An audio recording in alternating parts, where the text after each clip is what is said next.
Assalamualaikum everyone. So today in this video I'm going to discuss the next chapters of the special bacteriology from Levinson. So first of all we have chapter number 19, gram-negative roads related to the respiratory tract.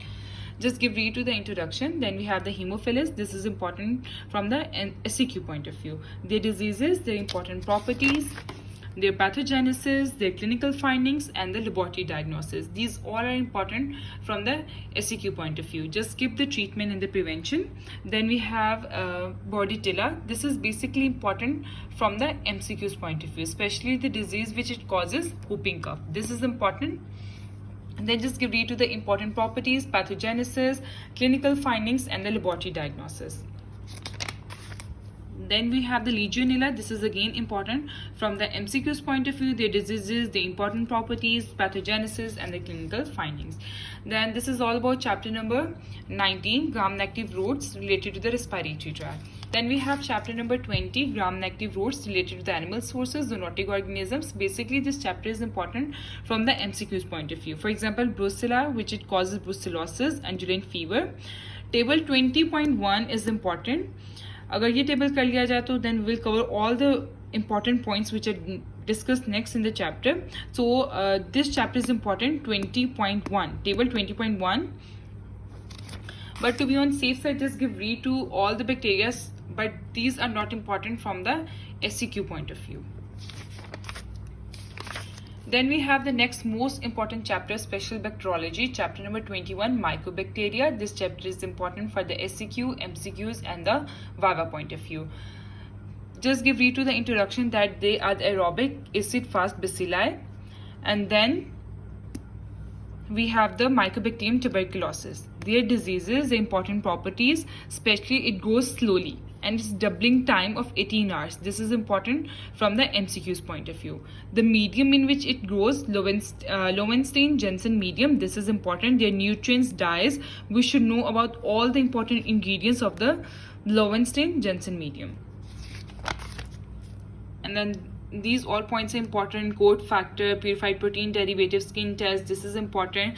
Then transmission, just give read to the transmission. Then pathogenesis is important from the SCQ point of view. Pathogenesis is also covered in this figure 21.2.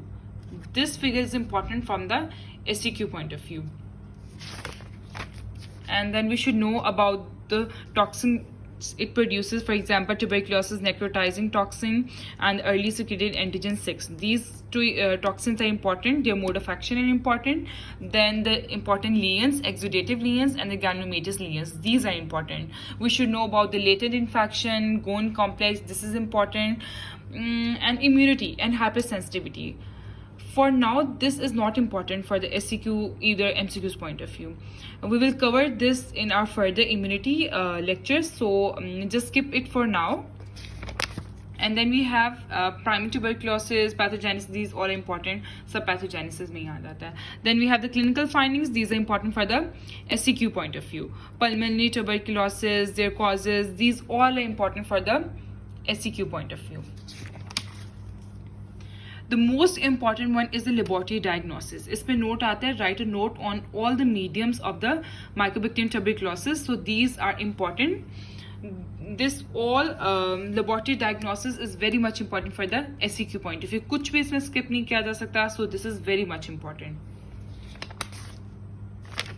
You can just skip these treatment and the resistance and the prevention. These are not important.